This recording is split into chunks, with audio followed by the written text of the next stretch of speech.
Thanks for watching Four Color Commentary. I'm Mark Allen.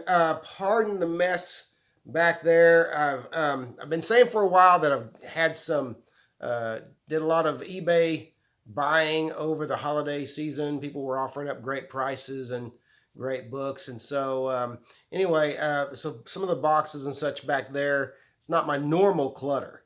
And so forgive that. I just wanted to get comfortable and go over some of these books with you for a change instead of standing up. Been having some lower back issues and makes me feel like an old man, which I am not. But anyway, thought I'd just start with let's see, no particular order here. All of this stuff bought off of eBay over from the time of a little before Christmas through the New Year's. And I'm just going to go ahead and start with Masters of Terror #2. This is a Curtis / Marvel magazine. This is, if you you probably recognize the cover. This is a Steranko redo. It's based on a cover from Supernatural Thrillers #2. Only in this case, it appears to be painted, and I think it looks even better than in Supernatural Thrillers. Okay, but it's a great book with excuse me, with art by Dan Atkins and I forgot. Val Mayerik. There you go. Val Mayerik, Dan Atkins, and a couple of others, but just really very cool. I always loved the black and white, the Marvel black and white publications when they were done for black and white. Now, not to be confused with the not what are they called? Milestone editions, I guess. Not milestone editions. What are they called? I'm looking at my shelf over there. Essential editions, where originally the colored comics were reprinted in black and white. They're fun to read. It's fun to read that much material together. But comics that are meant to be black and white, you can tell they look so much better than color comics that have been made black and white. But anyway, there's the kind of a good look at that. So anyway, Masters of Terror #2, 1975 book. Again, the cover taken from Supernatural Thrillers book that was from 1973, I believe. Okay, all right. Let's go from that. Oh, I wanted to start with a couple of small things, actually, and I forgot that. Found a couple of digests, or not digests, ash cans is what they were called, or mini comics. Ash cans is what the eBayer that was selling them called them. These were for the right price, and I don't generally go for stuff like this, but it was really kind of neat. I don't know what possessed me to get the Alf book. Okay, these were. I'm told though that these small mini comics or ash cans or whatever you want to call them, that they were originally produced to be handed out at Halloween, put into Halloween bags. And so who knows? So maybe that's the case, and if so, very cool. I never read Alf comics. I did realize that in this one at least, Marie Severin actually did inks and colors in some of the Star comics. Also, it had inside front cover and back has the answer to it, but I believe that's probably from Marvel Fun and Games from back in the 70s, the short-lived series of puzzle books and such as that. What I really wanted though is I really wanted this one. This is a reprint of Amazing Spider-Man #1, and it is the complete story. And same thing, it's got the on the inside front cover, it has the puzzle there from, Spidey, help Spidey get away from the Sinister Six, and that was, I'm sure, from one of the Marvel Fun and Games books. But sure enough, you have the original Spider-Man story drawn by Steve Ditko there in print. That's just too small for me to even try to read these days. If I want to read that story, I'll read one of my numerous reprints that I already have. I won't strain my eyes trying to read those small little words there. All right. Okay, so those were kind of cool and just kind of bought those on a whim. Next is a book, comic from Super Comics, a super comic, I should say. And this was produced in, I'm looking for a date, not finding a date. Well, anyway, this is the Westerner, number 17. It is a 12 center, so we're talking Silver Age there. Nice gloss on there, nice sheen, and a really nice John Severin cover on there. So great stuff there. Severin just did great war and Western illustrations. And so anyway, I believe, I'm not sure because I've never, I'm not big on these. I like them fine, but I don't know much about these super comics. I think a lot of their books like this were reprints, reprints of Golden Age stories with serviceable art. And so fun to read, fun to have. Just really, again, that Severin cover though, that's the star of the show. So anyway, the Westerner, number 17. All right, did get to chipping away, ever chipping away at the Not Brand X series. I have number 6 there. Okay, got what do we got here? We got a wedding. Spider-Man and the Human, Spidey Man and the Human Scorch, the Unhumans, Doctor Deranged, and a Mashunga mess of other offbeat oddballs. And you have the Human Scorch and the Unhuman, who would normally be Crystal, getting married there, and Spidey taking some pictures. What a happy scene in a tongue-in-cheek kind of way. All right, so great stuff there. And then I got number 9, I'm sorry. Not Brand X. This is a larger size. A little more pages in there, a little bit of a square bound cover, but love those. Love the Severin work on these two. Maurice Severin did doing most of it. John may have done some. I think it was primarily Maurice Severin who did the Not Brand X work, but I could be wrong about that. That's happened once or twice. All right. And I got some books I'm not sure. These may be my, I don't know. These may be my first Skywald comics.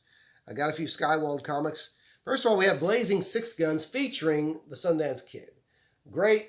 Again, I believe that is also a Severin cover, John Severin cover. But great colors on that. Deep blue, bright yellow, and red. And just great stuff there. Again, these generally lead with a new story at the time. These are 1971 books. This one and the two others I'm going to show you led with at that time new story drawn in these cases. I had it a couple of days ago, drawn by Larry Lieber wrote them, I believe was the case. Oh, no, I'm wrong. Len Wein was the writer. Dick Ayers, that's who I was trying to think of. Dick Ayers does the artwork in the first story in each of these books I'm going to show you. And then they go into Western reprints. And I'm not sure where the reprints come from, what company, but it's published by Skywald. Yes, it was Len Wein who did the writing on these. Then so that was Blazing Six Guns, which... Super Comics did, well, a couple of other companies, I believe, did titles called Blazing Six Guns in the Silver Age and the Golden Age. But anyway, this looks like, this is the number 1, the first issue of Sundance Kid's own title. It throws you off because, like the one we just saw, Blazing Six Guns of Death up here, this says Guns of Death, or Blazing Six Guns, I'm sorry, this says Guns of Death. But it is Sundance Kid number 1. So now I actually want to go back and get the rest of the Sundance Kid comics. There weren't that many of them. This one is not, I believe this, I'm not sure if this is a Severin cover or not. Doesn't really look too Severin-y, but it could be. But it very well may be. The more I look at it, I'll look at it and I'll go, well, yeah, but then I'll see something. Anyway, so great, again, another great cover, yellow cover that pops. And again, you had Len Wein writing and a Dick Ayers story inside, and then reprints. And then again with Sundance Kid number 3, again, that deep blue, the bright white. These were just, the covers were really nice and bright on these. I was glad to get these just for a song on eBay. And so great stuff there. Lots of fun. There's that stack. Got another. Now here we go into the older stuff, the Golden Age.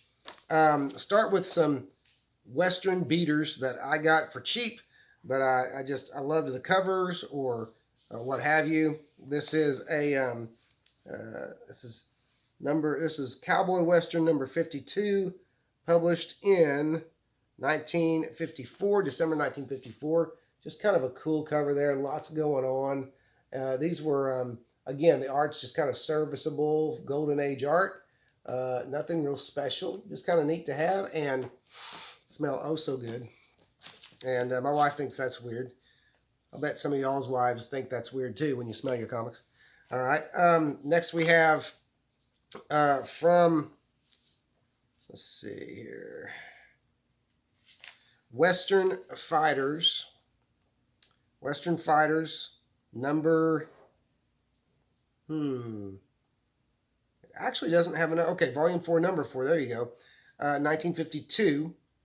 I'm trying to see where, what the company, Hillman, okay, a Hillman publication. All right, so Western Fighters, 1952. Again, I like the green, the yellow, the battle scene, all of it, just great stuff there. Yeah, there's a little bit of writing on there. I think some kid decided he would number it, I guess, maybe for his collection. I don't know. But anyway, all right. And then this one was really special to me, even though it's dilapidated, got some water stain, got some rust on a staple. But this was my first original Golden Age Doug Wildey book. Doug Wildey and Buffalo Bill Picture Stories. That is a Doug Wildey cover. There's the Doug Wildey signature down there, or signage down there. I love the yellow, love the red, and just the action. The Doug Wildey cover, and then mostly Doug Wildey art in this book, and some of the early Doug Wildey stuff. And I just always liked his stuff. If you don't know, Doug Wildey is the creator of Johnny Quest, and he is also the creator of Rio, the Western hero that they did graphic novels and such of back in the 90s and late 80s, maybe, I think. But anyway, just I always liked his art. His art definitely, of course, progressed as time went on. But Doug Wildey's one of those guys. He did comics, and we lost him years and years ago. But he did comics. But he has Western art hanging in museums because he's just so good. If you've never seen his Rio stuff, I suggest you check it out. And certainly I don't have to sell you on Johnny Quest. Okay. All right, got some more Golden Age action here. What's the date on this? 1952, and of course this is Crime Does Not Pay, number 108. With a great, we've got a great Charles Biro cover there. Okay, and so haven't really even got the chance to crack these yet, but I just always love the big title in the Crime Does Not Pay. Anyway, great stuff there. All true crime illustories, not just stories, illustories. All right. And so that's Crime Does Not Pay, number 108. This is All True Crime, number 51. And published by Leading Magazine Corporation. So there you go. Really, cool cover there as well. I like these crime covers. They're just kind of very cool. Nice to look at. And so... Oh, the noise is the cat over there. I'm trying to see who. It's hard to tell who signed this. An artist did sign his name, and it looks like Dan Lapino. I don't know. I just don't know. But anyway, it is good art. It's detailed art, and I'll give you a look at it there. Very, very cool to look at. Not hard to get into at all. Okay. And so, neat stuff all the way through. Entertaining stuff. Oh, there was something that I was going to show you on one of those Western books that I forgot to. I had never seen this before on a Western book, and probably just because I don't have that much Golden Age stuff. I'm getting more all the time. But I found this interesting for a Golden Age book, and it's going to be, sure enough, it's going to be on the Buffalo Bill book. what you have on the very, very back page. I've never seen a cowboy in a Western comic advertising for savings bonds. Be a 49er. Be a 49er. Invest in your future security. Buy U.S. savings bonds. I think that's just something. And to see, the cowboy even channeling himself from the 19th century to tell you to buy U.S. savings bonds. All right, a couple more here, just a couple more. It was a good, like I say, it was a good holiday season. Very thankful, especially to get this wonderful EC book with the Johnny Craig cover and Johnny Craig and John Severin art throughout. This is extra number 5. And yes, it's a postcode book, and that's okay. I don't mind that. I know some people don't like postcode EC books, and I like how big and bold they made the Comics Code Authority stamp there. But hey, it's an EC book, and it is, let's see, published in 1955.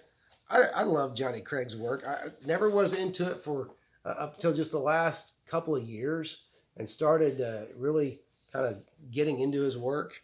And not unlike Wally Wood, not unlike John Severin. I mean, those guys kind of all seem to go to the same school, I guess, in a sense. I'm not being, obviously not being literal there, but they watched each other. They